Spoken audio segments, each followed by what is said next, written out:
name of Allah who is the most beneficent and most merciful. Class Assalamu alaikum to all of you.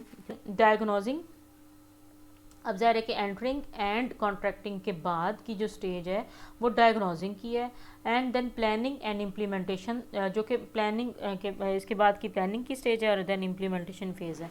Diagnosis is a process of understanding how the organization is currently functioning and it provides the information necessary to design change interventions. Okay, diagnosis is a process of understanding how organization is currently functioning, present functions उनका कैसे काम कर रहा है, and it provides the information necessary to design change interventions. अब आपको किन किन डिपार्टमेंट्स के अंदर चेंज लेके आना है, इंटरवीन आपने कहाँ कहाँ पर करना है. Follows from successful entry and contracting. अब ये डायग्नोजिंग का जो प्रोसेस के बारे में कह रहे हैं कि अगर ये एंट्री और कॉन्ट्रैक्टिंग का जो प्रोसेस है वो आपका कंप्लीट हो जाता है या आपका सक्सेसफुल हो जाता है, आपको अपना रेलिवेंट क्लाइंट मिल जाता है, अपना सारा कुछ जहाँ जिसकी वैल्यूज़ और सारी चीज़ें आपसे मैच करती हैं, तो फिर क्या होता है, फिर डायग्नोजिंग का which set the stage for successful diagnosis.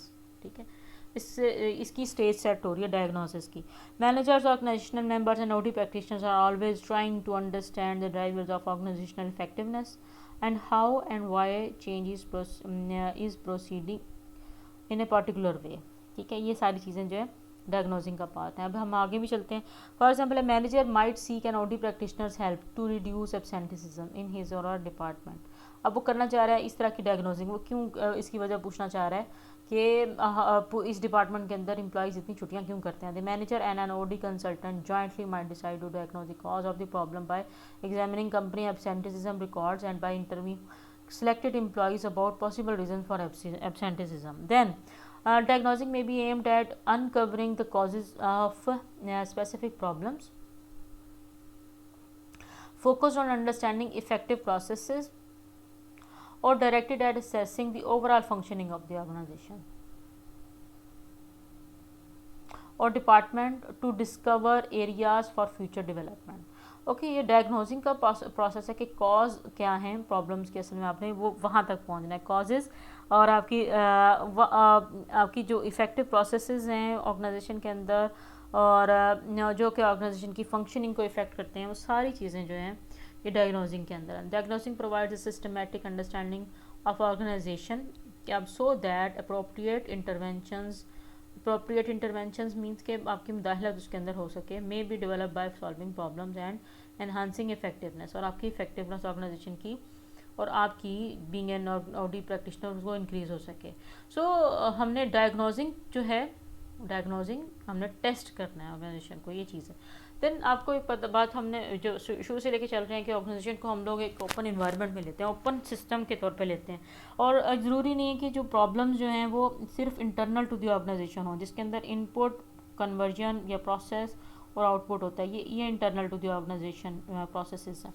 अब ये ज़रूरी नहीं है कि आपके सिर्फ इंटरनल ही मैटर्स हों, लेकिन आपको ऑडी प्रैक्टिशनर का जो सबसे ज़्यादा काम है वो एक्सटर्नल इन्वायरमेंट के अंदर क्या चेंजेस आ रहे हैं, आपकी गवर्नमेंट पॉलिसीज़, आपकी रूल्स एंड रेगुलेशंस और आपकी टैक्स स्ट्रक्चर्स, और ये सारी चीज़ें जो हैं जो एक्सटर्नल इन्वायरमेंट का पार्ट हैं. फिर दूसरी बात मॉनेटरी एंड फाइनेंस पॉलिसीज़ जो हैं आपकी, वो कैसे आपकी ऑर्गेनाइजेशन को इफ़ेक्ट कर रही हैं. देन आपका ये पूरी आपकी जो एक्सटर्नल इन्वायरमेंट के अंदर ऑपरेट कर रही है ऑर्गेनाइजेशन, उससे रिलेटेड पूरा फीडबैक. अब यहाँ पर ओडी प्रैक्टिशनर हमेशा क्या करेगा, ऑर्गेनाइजेशन को एज एन ओपन सिस्टम देखेगा. ठीक है, ये ओपन सिस्टम है, ये जिसमें input human capital, land, equipment, building, information and finance है. देन उनका कन्वर्जन या उसको एक्सटर्नल इन्वायरमेंट भी इनपुट दे रही होती है, प्रोसेस की ट्रांसफॉर्मेशन और conversion, and then good service and profits. So आपको यहाँ पे देखना होगा कि जिस तरह से अभी हमारी एक इंडस्ट्री है सिरामिक्स इंडस्ट्री, वो अब आपके गैस सप्लाई के ऊपर चलती रही है. अब क्या होता है कि सर्दियों के अंदर उसकी गैस सप्लाई जो कि एक्सटर्नल इन्वायरमेंट से आ रही है, गवर्नमेंट पॉलिसीज़ या उसकी वजह से आ रही है, वो एक्सटर्नल उसने डायरेक्ट इफ़ेक्ट किया आपके प्रोसेस को. अब आपके पास इनपुट है, रिसोर्सेज हैं, चीज़ें हैं, लेकिन ट्रांसफॉर्मेशन आप उसको कप्स को प्रॉपरली नहीं बना सक रहे. आपके बी पेयर ज़्यादा बनते जा रहे हैं, ए पेयर्स कम, क्योंकि आपकी जो है किलन वो आपका पूरा माह चल नहीं रही, क्योंकि 15 दिन आपको गैस दी जाती है, 15 दिन नहीं दी जाती. तो क्या होता है कि कन्वर्जन के जो आपके बी पेयर्स बहुत ज़्यादा हो जाते हैं, जिसकी वजह से आपकी कॉस्ट जो है ज़्यादा बढ़ जाती है, और एक आइटम की कॉस्ट जो है वो बढ़ने से जो आपकी आउटपुट है, service, goods and profits and loss, वो भी कंसिडर किया जाता है। तो ये क्या चीज़ें हैं कि आपकी एक्सटर्नल इन्वायरमेंट की प्रेजेंस के अंदर आपके ऑडिट प्रैक्टिशनर्स जो हैं वो काम करते हैं और आपका फीडबैक जनरेट करते हैं आपकी ऑर्गेनाइजेशन से related. So organization as an open system, ये आपने याद रखते हैं कि हम ऑर्गेनाइजेशन को नॉट ए क्लोज सिस्टम लेंगे बल्कि एक है ओपन सिस्टम लेंगे। देन आपको जो चेंज मेजर्स लानी होती है, हम लोग जो पढ़ रहे हैं ना वो पढ़ रहे हैं कि ऑर्गेनाइजेशन का प्रोसेस, ओडी प्रोसेस पढ़ रहे हैं, और उसके अंदर ऑर्गेनाइजेशन को एज एन ओपन सिस्टम ले रहे हैं। दूसरी बात कि आज ये हर तरह के लेवल के ऊपर ओडी जो है वो काम करती है, इंडिविजुअल लेवल पे, ग्रुप लेवल पे एंड ऑर्गेनाइजेशन लेवल पे। और ये जो डायग्नोजिंग है ना, जो प्रॉब्लम को आइडेंटिफाई करना है, वो इंडिविजुअल लेवल पे भी होगी, ऑर्गेनाइजेशन लेवल पे भी होगी और ग्रुप लेवल पे भी होगी। यानी ग्रुप्स होते हैं डिपार्टमेंट्स और ऑर्गेनाइजेशन जो टोटल ऑर्गेनाइजेशन के वाइड हैं। जैसे कि नेक्स्ट स्लाइड जो है, ये वाली स्लाइड, ये आपको comprehensive model for diagnosing organisations के बारे में दे रहा है। अब इसमें अब आपने डायग्नोज करना है ना, डायग्नोज होता है कि आपने टेस्ट करना है कि ऑर्गेनाइजेशंस जो हैं वो किस तरह से कहाँ कहाँ किन किन लेवल्स पे, ज़ाहिर कि एक इंडिविजुअल लेवल होगा, एक ग्रुप लेवल होगा, एक ऑर्गेनाइजेशन लेवल होगा, वहाँ पे वो ऑपरेट कर रही हैं, और उधर से आपने हर हर पॉइंट पे आपने उनकी डायग्नोज करनी है, प्रॉब्लम्स कहाँ कहाँ पर हैं। इंडिविजुअल लेवल पे हैं या इंडिविजुअल्स ही कुछ अच्छे नहीं हैं, या ग्रुप लेवल से कुछ डिपार्टमेंट्स अच्छे नहीं हैं, या एक पूरी ऑर्गेनाइजेशन लेवल के ऊपर ये चीज़ चल रही है। तो ये जो आपके सामने पहले ये वाली जो स्लाइड है, यहाँ पर सबसे पहले वो कह रहा है ऑर्गेनाइजेशनल लेवल।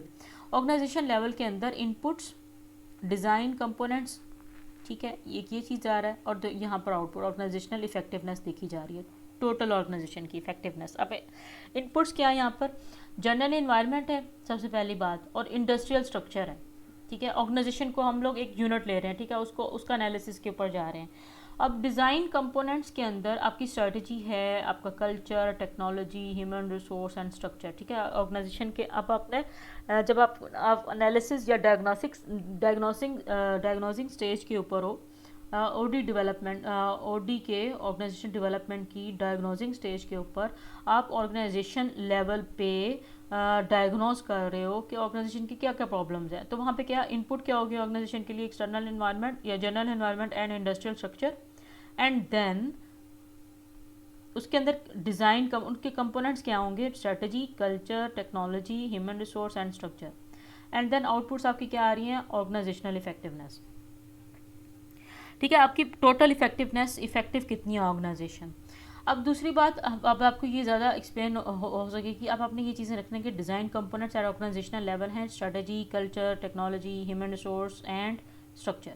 अब ग्रुप लेवल पे ऑर्गेनाइजेशन डिज़ाइन है, ऑर्गेनाइजेशन डिज़ाइन में आपके डिपार्टमेंट्स का स्ट्रक्चर है कि आपके डिपार्टमेंट्स की कितने डिपार्टमेंट हैं, human resource department, and then OD department भी हो सकता है, ठीक है, जो कि चेंज मेजर्स को देखता रहता है हर वक्त।